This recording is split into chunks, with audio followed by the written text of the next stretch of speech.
ಇಸ್ರೇಲ್ನ ಯುದ್ಧ ಪರಿಸ್ಥಿತಿಯ ಬಗ್ಗೆ ಕೆಪಿಸಿಸಿ ಪ್ರಧಾನ ಕಾರ್ಯದರ್ಶಿ ಪದ್ಮರಾಜ್ ಆರ್ ಕಳವಳ ವ್ಯಕ್ತಪಡಿಸಿದ್ದಾರೆ.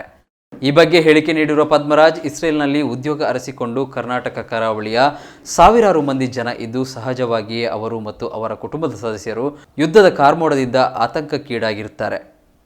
ಈ ಬಗ್ಗೆ ಸರ್ಕಾರಗಳು ಕಾರ್ಯಪ್ರವೃತ್ತವಾಗಿದ್ದು ಅವರೊಂದಿಗೆ ನಿರಂತರ ಸಂಪರ್ಕದಲ್ಲಿದ್ದಾರೆ. ರಾಜ್ಯ ಸರ್ಕಾರ ಕೂಡ ಪ್ರತ್ಯೇಕ ಹೆಲ್ಪ್ಲೈನ್ ಆರಂಭಿಸಿದೆ. ದಕ್ಷಿಣ ಕನ್ನಡ, ಉಡುಪಿ ಜಿಲ್ಲೆಗಳ ಜಿಲ್ಲಾಡಳಿತ ಕೂಡ ಅಲ್ಲಿನ ಪರಿಸ್ಥಿತಿಯನ್ನು ಸೂಕ್ಷ್ಮವಾಗಿ ಅವಲೋಕಿಸುತ್ತಿದ್ದು ಅವರ ಕುಟುಂಬ ಸದಸ್ಯರಿಗೆ ಏನಾದರೂ ಆತಂಕಗಳಿದ್ದರೆ ಜಿಲ್ಲಾಡಳಿತವನ್ನು ಅಥವಾ ತಮ್ಮನ್ನು ಸಂಪರ್ಕಿಸಬಹುದಾಗಿದೆ ಎಂದು ಮನವಿ ಮಾಡಿದರು. ಬಹಳ ದುರದೃಷ್ಟ ಅಂತ ಹೇಳಬೇಕು. ಈ ಪ್ಯಾಲೆಸ್ತೇನ್ ಇದರಲ್ಲಿ ಹಮಾಸ್ ಉಗ್ರರು ಮತ್ತು ಇಸ್ರೇಲ್ ಪಡೆಗಳ ಮೇಲಿಂದ ಯುದ್ಧಗಳು ನಡೆಯುತ್ತಿರುವಂಥದ್ದು ಮೊನ್ನೆ ಶನಿವಾರ ದಿವಸ ಆರಂಭವಾಗಿದೆ. ಬಹಳ ಕಳವಳಕಾರಿ ವಿಷಯ.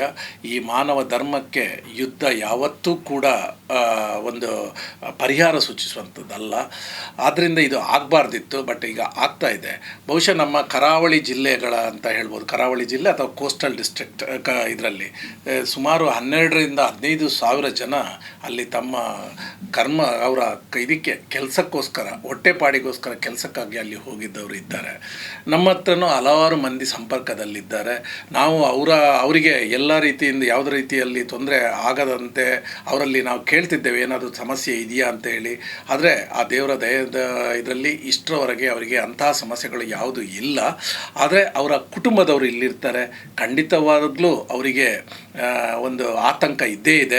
ಆದರೆ ಆ ಕುಟುಂಬದವರೊಟ್ಟಿಗೆ ನಾವು ಇರ್ತೇವೆ. ಅವರಿಗೆ ಯಾವುದೇ ಸಮಸ್ಯೆಗಳು ಇದ್ದರೂ ಕೂಡ ಏನಾದರೂ ಅವರಿಗೆ ಕನೆಕ್ಟ್ ಆಗದಿದ್ದಂಥ ಸಮಯದಲ್ಲಿ ನಮ್ಮನ್ನು ಸಂಪರ್ಕಿಸ್ಬೋದು.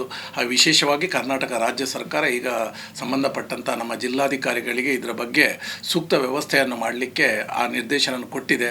ಅದರ ಹಾಗೆ ನಮ್ಮ DC ಅವರು ಆರ್ಡ್ರನ್ನು ಕೂಡ ಮಾಡಿದ್ದಾರೆ. ಈ ಕರಾವಳಿ ಜಿಲ್ಲೆಯವರು, ದಕ್ಷಿಣ ಕನ್ನಡ ಜಿಲ್ಲೆಯವರಾಗಿರ್ಬೋದು, ತಮ್ಮ ಸಂಬಂಧಿಕರು ಯಾರೆಲ್ಲ ಇದ್ದಾರೆ ಅವರ ಬಗ್ಗೆ ಒಂದು ಮಾಹಿತಿಯನ್ನು ನಮಗೆ ಹಂಚಿಕೊಳ್ಳಿ. ಅವರು ಹಂಚಿಕೊಂಡ್ರೆ ನಮಗೆ ಅವ್ರ ಹತ್ರ ಸಂಪರ್ಕ ಸಾಧಿಸಲಿಕ್ಕೆ ಸುಲಭವಾಗುತ್ತೆ.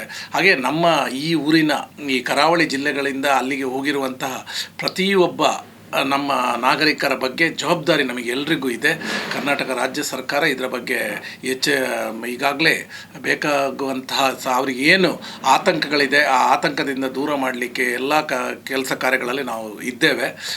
ನಾವು ಇದಕ್ಕೆ ಸಂಬಂಧಪಟ್ಟಂತೆ ಅಲ್ಲಿ ಇರುವಂತಹ ಅವರ ಮನೆಯವರಲ್ಲಿ ನಾವು ವಿನಂತಿಸಿಕೊಳ್ತಾ ಇದ್ದೇವೆ, ಯಾವುದೇ ರೀತಿಯಿಂದ ಆತಂಕ ಪಡೋದು ಬೇಡ. ನಿಮಗೇನಾದರೂ ಅವರು ಕನೆಕ್ಟ್ ಆಗದೇ ಇದ್ದಂಥದ್ದು ಸಂದರ್ಭದಲ್ಲಿ ಏನಾದರೂ ಬೇರೆ ಡೌಟ್ಸ್ಗಳಿದ್ದಲ್ಲಿ ನೀವು ಜಿಲ್ಲಾಡಳಿತವನ್ನು ಸಂಪರ್ಕಿಸ್ಬೋದು ಅಥವಾ ನಮ್ಮನ್ನು ಕೂಡ ಸಂಪರ್ಕಿಸಿದರೆ ನಾವು ಖಂಡಿತ ಸಂಬಂಧಪಟ್ಟವರೊಂದಿಗೆ ಚರ್ಚಿಸಿ ಸೂಕ್ತವಾಗಿ ನಿಮಗೆ ಮಾಹಿತಿಯನ್ನು ಕೊಡುವಂಥ ಕೆಲಸವನ್ನು ನಾವು ಮಾಡ್ತೇವೆ. ಅಲ್ಲಿ ಆಗ್ತಿರುವಂಥದ್ದು ಉತ್ತಮ ಬೆಳವಣಿಗೆಗಳು ಖಂಡಿತವಾಗಲೂ ಅಲ್ಲ. ಇದನ್ನು ಈ ಯುದ್ಧ ಆದಷ್ಟು ಬೇಗ ನಿಲ್ಲಬೇಕು ಅಂಥೇಳಿ ನಾವು ದೇವರ ಮೊರೆಯನ್ನು ನಾವು ಕೂಡ ಹೋಗಿದ್ದೇವೆ. ನಮ್ಮ ಸಹೋದರಿಯರು ಕೆಲಸದ ಕಾರಣಕ್ಕೋಸ್ಕರ ಆ ಪರ ಊರಿಗೆ ಹೋಗಿರುವಂಥದ್ದು, ಅವರು ಹೊಟ್ಟೆಪಾಡಿಗೆ ಹೋಗಿರುವಂಥ ಅಂಥವರಿಗೆ ಅವರು ಸಂಕಷ್ಟದಲ್ಲಿ ಇರುವಾಗ ಅವರ ಹಿಂದೆ ನಿಲ್ಲುವಂಥದ್ದು ನಮ್ಮೆಲ್ಲರ ಕರ್ತವ್ಯ ಕೂಡ ಆಗಿದೆ. ಅವರ ಹಿಂದೆ ಹಾಗೆ ಅವರ ಕುಟುಂಬದ ಹಿಂದೆ ನಾವಿದ್ದೇವೆ ಅಂತ ಹೇಳಲಿಕ್ಕೆ ಇಚ್ಛಿಸ್ತೇನೆ.